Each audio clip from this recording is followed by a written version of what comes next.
Mis amados hermanos, muy buenos días, tiempo de estudio bíblico devocional, muy temprano en la mañana, en este punto y en esta hora, su hermano, Pastor Roberto Alfaro, les saluda y les doy una cordial bienvenida a este tiempo de la palabra.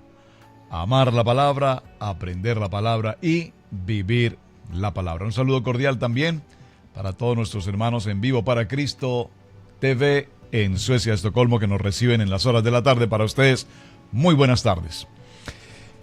Estamos en un tema y en una historia apasionante. Cuando entramos en este ciclo del Bereshit, en el ciclo de Génesis, y empezamos a leer cada uno de estos versos bíblicos de Génesis, en el principio creó Dios los cielos y la tierra, y empezamos a ver todo el proceso de la palabra creadora en el primer día, en el segundo día y demás. Y avanzamos y nos encontramos con la creación del hombre, la mujer. Vemos la historia interesantísima. Y desafortunadamente el tiempo no nos ha dado para poderlo entrar y desarrollar completamente. Es un proceso que tenemos que llevar en este estudio. La historia de Caín, Abel, la primera muerte, además primera muerte violenta, el primer homicidio en la Biblia. ¿Qué sucede después con la historia de Caín? ¿Qué pasa con esta generación? ¿Qué pasa con esa palabra de maldición que recibe?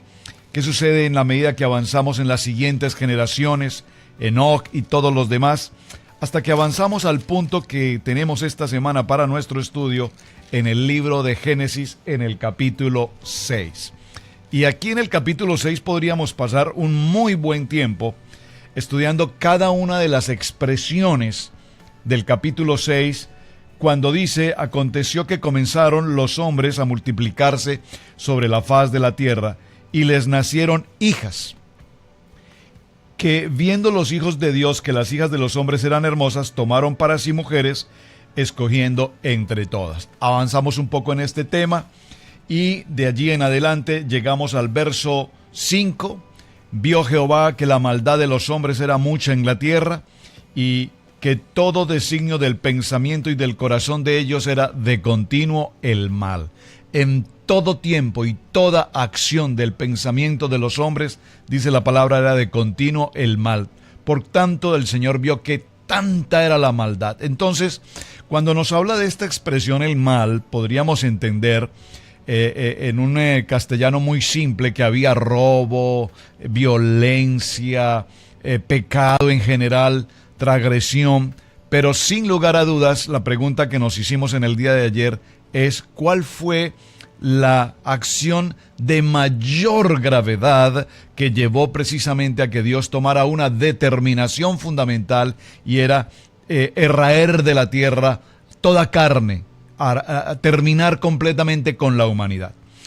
Vimos entonces en esta historia, estoy tratando de resumir lo que ya hemos avanzado, cómo esos hijos o esos ángeles caídos vienen a la tierra, pierden su dignidad, dice la palabra, es decir, pierden su posición como seres angelicales, toman posesión de hombres, y a través de esta situación, dice, se dan en casamiento con las hijas de los hombres, y de allí viene una historia muy interesante que hoy incluso la ciencia, los científicos investigan aún y evalúan esta historia de los Nefilín.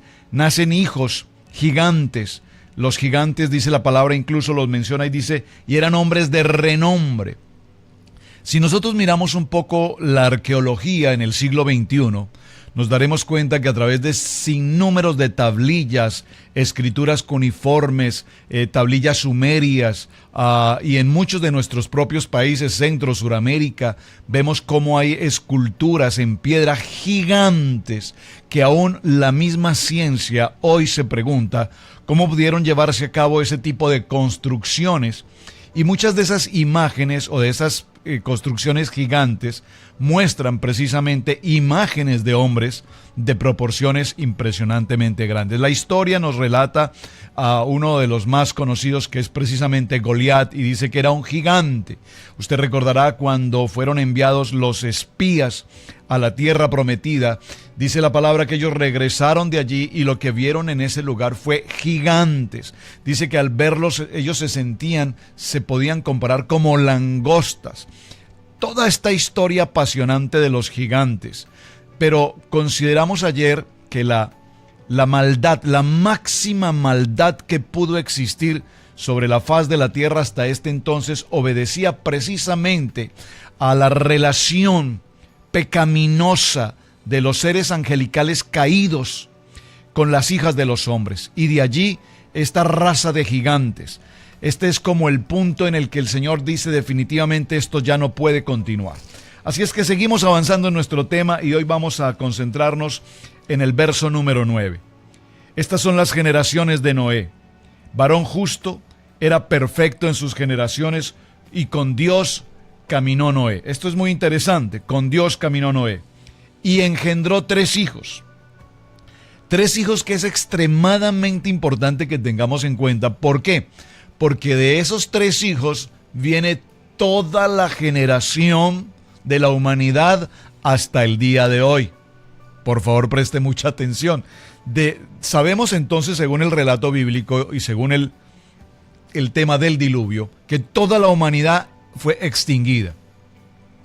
A través del arca y de la construcción del arca por Noé, bajo la dirección de Dios, quien le dio la estructura, los planos, las medidas, la forma y le indicó cómo construirla.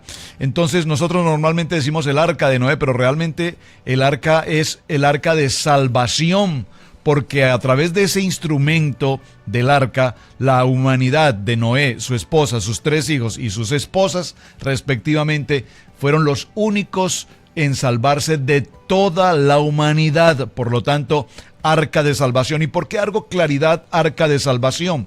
Porque vamos a ver tipológicamente esta arca de salvación que representa hoy con respecto a nosotros y la salvación a través del Mesías. Dice, engendró a Sem, a Cam y a Jafet. Y esto es muy importante. ¿Por qué?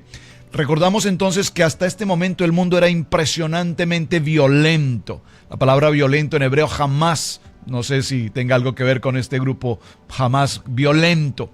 Pero era una humanidad injusta. Noé era un hombre justo. En este tiempo la humanidad de los hombres eran imperfectos, corruptos. Sin embargo nos dice que Noé, dice este texto, era un hombre, un varón perfecto, un varón justo de todas sus generaciones. Y el mundo rechazaba completamente a Dios. Por lo tanto, Noé, dice la palabra en este texto, caminó con Dios. Es decir, que cuando hablamos ayer de la gracia, entendemos que la gracia es Dios mismo, de tal manera que vemos cómo Noé tenía los 3 aspectos contrarios al mundo. Mientras en el mundo había injusticia y pecado, Noé era un hombre justo, un hombre recto, un hombre de Dios. Mientras que en la tierra, en la humanidad, habían hombres imperfectos, hombres depravados. Noé era un hombre, dice la palabra en este texto, era un hombre perfecto, era un hombre íntegro. Y la palabra allí era un íntegro, había un sadiquí, un hombre íntegro. Mientras que el mundo rechazaba completamente la autoridad de Dios, vemos entonces cómo este texto nos dice que Noé caminaba con Dios. Qué interesante. Así es que empieza el proceso y estos 3 hijos los vamos a mencionar. Sem, por favor preste atención, Sem, de donde viene todo el proceso semitista de los semitas, Sem, Cam y Jafet. Jafet significa belleza, hermoso. Atención, es muy importante los nombres. Jafet significa belleza, hermoso. Sem significa reconocido o conocido, mientras que Cam significa caliente o negro. ¿Por qué es importante esto? Lo vamos a ver más adelante. Estos 3 hijos entonces son los que descienden directamente de la línea de Noé, después de 10 generaciones anteriores, y de estas generaciones viene toda la humanidad hasta el día de hoy. Muy importante esa información. Por lo tanto, mis amados hermanos, cuando hablamos de toda la maldad y la violencia que había sobre la faz de la tierra, viene entonces el proceso de la orden de Dios para construir el arca. Diga conmigo, el arca de salvación. Muy importante, porque la palabra arca en hebreo, la palabra arca es teva. Teva, preste atención, teva. Y esta palabra arca, teva en hebreo, también puede traducirse como palabra, de tal manera que el arca es palabra. El arca representa tipológicamente salvación. El arca, recuerde que dentro de las instrucciones del Señor dice que debe ser cubierta por brea, tanto internamente como externamente, protección, seguridad, salvación. Es decir, que cuando hablamos del arca, tipológicamente vamos a encontrar un sinnúmero de aspectos importantes que tienen que ver con nuestra vida. Recordemos que el arca también nos habla de 3 pisos. ¿Recuerdan? 3 niveles. Estos 3 niveles o estas 3 plantas nos están representando a su vez los niveles de vida espiritual en la que nosotros, los creyentes, avanzamos. Empezamos en un nivel bajo en el momento de empezar el tiempo de congregación, en el momento de entregar nuestra vida al Señor. Empezamos el conocimiento de la palabra y así sucesivamente también empieza nuestro proceso de ascender en el tiempo de Dios.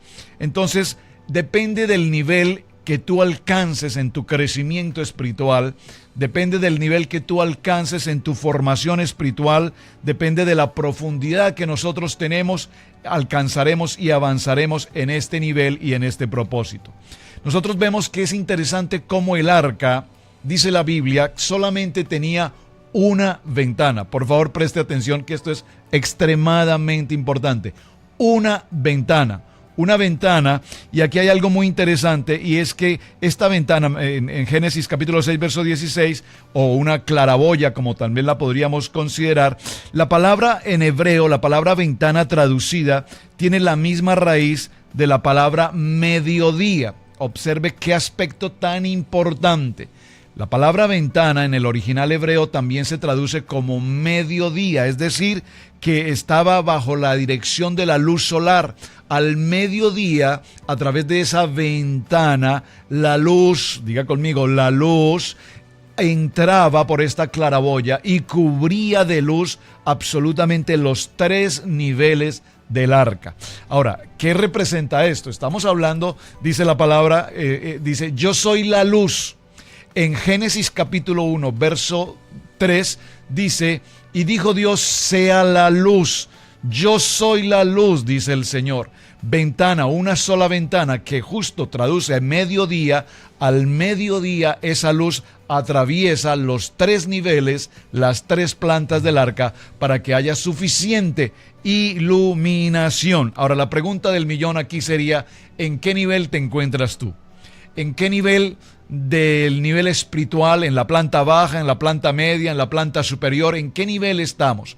Pero cualquiera que sea el nivel en el que tú te encuentres, es importante tener presente que siempre la luz del Padre Eterno estará con nosotros. Es decir, que esa luz nos permite ver con claridad en medio de oscuridad, esa luz nos permite ver en medio de las tormentas, esa luz nos establece y nos da palabra de revelación en medio de toda circunstancia. Lo segundo que encontramos en el arca en el proceso de la construcción, es la puerta. Y observe que no dice las puertas, sino que justo al lado, en la parte lateral del arca, había una puerta. Y esta puerta dice que era una puerta única, porque el Señor dice, yo soy la puerta. Dígalo conmigo, yo soy la puerta. Era el único camino, era la única ruta, el único medio de entrada al arca. La puerta. Y Jesús es el único camino. Jesús es la única ruta que nos permite entrar al tiempo de eternidad, al tiempo de salvación. Es decir, tipológicamente, si el arca representa salvación, si el arca tiene una ventana que nos representa esa luz que cruza o atraviesa los 3 niveles, Padre, Hijo, Espíritu Santo, y si nosotros vemos que hay una única puerta que nos permite acceso a esa salvación, dígalo conmigo, entonces Yeshua es la puerta de salvación. Es muy interesante notar que la construcción del arca también tenía no solamente unas medidas determinadas, sino que además debía ser construida en un elemento determinado, la madera de gofer. Y esta madera de gofer es un ciprés, por favor, la madera de gofer es un ciprés rico en resina. y es una madera extremadamente importante porque resiste las inclemencias del tiempo, resiste las inclemencias del agua. En el libro Cantar de los Cantares, en el capítulo 1 y en el verso 17, habla del cedro y del ciprés. Y esta es una tipología particularmente en el que representa el cedro, que representa a Cristo resucitado, y el Cristo resucitado es el cedro que crece en la cima del monte del Líbano. Qué interesante. El ciprés entonces es una figura de Cristo crucificado. Atención, el cedro y el ciprés nos muestra a Mesías, al Yeshua, tanto en su muerte como en su crucifixión. Por lo tanto, el agua y todo el proceso del diluvio, la ventana, la puerta, la brea, la madera, el ciprés, el cedro, todo tiene una representación que nos habla absolutamente del proceso de la salvación. Es decir, hubo necesidad de destruir toda la humanidad en agua. Y es interesante que toda la tierra fue abnegada, fue sucumbida en agua, porque es como volver a Génesis capítulo 1, en el principio creó Dios los cielos y la tierra, verso 2, y la tierra, ¿cómo estaba? Estaba vacía, desordenada, dice que toda la tierra estaba cubierta en agua y el Rúa, el Espíritu de Dios, se movía sobre esas aguas. Es decir, que cuando el diluvio, básicamente al momento en el que el Señor toma la determinación de raer de la tierra a la humanidad por su acción extremadamente pecaminosa, entonces toda esa humanidad desaparece. Hay una familia, la familia de Noé, un hombre que halló gracia ante los ojos del Señor, que era un hombre justo, un hombre recto, y por lo tanto a través de él su familia, y a través de su familia sus hijos, su descendencia, originan la nueva generación conocida hasta el tiempo de hoy. Es decir, podríamos perfectamente hablar antes del diluvio y después del diluvio.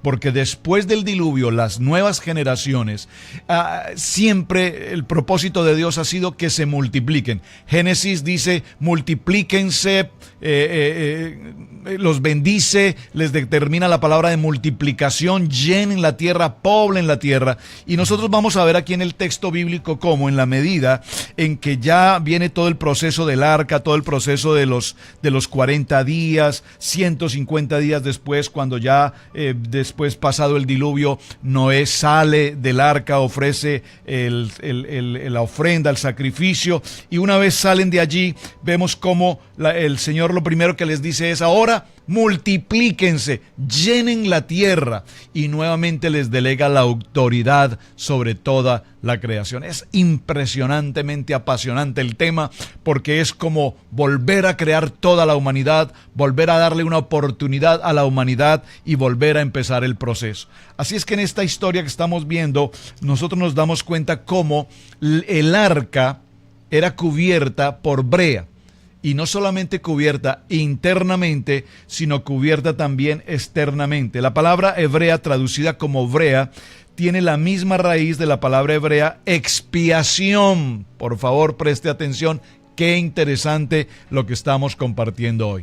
La palabra brea, traducida en el original del hebreo, dice que es expiación. Y expiación, que significa el tiempo de la libertad del hombre, que ha sido expiado nuestro pecado a través del sacrificio y muerte de cruz. Así es que esta brea de color rojo, tanto interna como externamente, representa la cobertura de la sangre del Cordero sobre cada uno de nosotros. Recuerden que cuando el pueblo de Israel fue cautivo en Egipto, dice la palabra, por más de 400 años, vino el tiempo de que a través de Moisés el pueblo saliera de esa cautividad. Y la manera como se dio ese proceso fue precisamente a través de cubrir las puertas, dice la palabra, los dinteles de las puertas con la sangre del Cordero. Estamos viendo una tipología.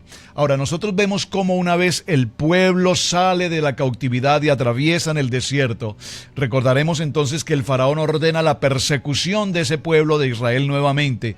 Y es así como llegan frente al mar, y allí frente al mar nuevamente se encuentran frente a las aguas frente a ese impedimento, y el Señor permite que se abra completamente ese mar, y a través de ese proceso sobrenatural, que repito, también hoy la ciencia investiga y profundiza y procura establecer si eso sucedió o no, vamos a partir de un presupuesto. Si la Biblia lo dice, yo lo creo y es verdad, para no entrar en tantos conceptos de carácter científico y tener que probar científicamente si esto sucedió o no sucedió. Partimos del presupuesto que lo que escrito está, escrito está. Conoceréis la verdad y la verdad os hará libres. Así es que el pueblo pasa a través de ese río, a través de ese mar, y es así como nosotros vemos la tipología y la importancia del agua. El agua que tipifica también salvación, que tipifica también santificación, que tipifica también el tiempo del bautismo, que tipifica libertad. Entonces, cuando nosotros hablamos de la característica de la brea, es importante tener presente que lleva a cabo nuestra salvación, es decir, que el arca estaba protegida con esta brea, de tal manera que no hubiese ingreso de humedad, de agua, y durante todo el tiempo ellos pudiesen estar cubiertos. Internamente la sangre del cordero, sabemos por la sangre del cordero, tenemos la cobertura interna, pero tenemos también la protección externa de la sangre del cordero sobre nuestra vida por un tiempo de redención, de justificación y de libertad. Así es que cuando nosotros entendemos este proceso de la redención en nuestra vida, sabemos que Dios le da la oportunidad al hombre, a través del arca, de la salvación, una familia, 3 hijos que se van a multiplicar, que van a dejar toda la generación existente hasta el día de hoy. Y algo muy importante, nos enseña el gran proceso de ir por la tierra, las naciones, y predicar el evangelio. Básicamente, esto nos está tipificando este concepto de salvación. Ir a predicar el evangelio. Hay un nuevo nacimiento. Hay una nueva humanidad, hay una nueva oportunidad, y esta nueva oportunidad es precisamente para que todos aquellos que vamos a verlos, si Dios lo permite, y mañana vamos a cerrar en este punto, vamos a concentrarnos en la situación de los 3 hijos de Noé. ¿Qué sucedió con ellos? ¿Qué sucedió cuando Noé, después de esta historia apasionante, comete, si me permiten usar la expresión, un error y se embriaga? Y no solamente que se embriaga, sino dice la palabra que se desnudó. Y allí viene entonces la historia, como uno de sus hijos ve la desnudez de su padre, y su padre a su vez maldice a este hijo. Mientras que sus otros 2 hijos lo que hacen es que lo cubren, porque ellos conocían de la palabra, conocían de las ordenanzas de Dios y sabían del compromiso y la responsabilidad que tenían con el Padre. Ese es un tema también muy interesante. Mañana nos dedicaremos solamente a considerar este aspecto de la desnudez de Noé y la situación de sus hijos, para que el día viernes en nuestro cierre hagamos un comentario también breve, aún en este corto tiempo, acerca de la importancia de la Torre de Babel, porque todo esto junto viene unido y es importante que cerremos hablando de este aspecto. Mis amados hermanos, muchísimas gracias por acompañarnos en este tiempo de estudio bíblico devocional. Muchísimas gracias a todos ustedes por sus mensajes, sus testimonios, sus preguntas.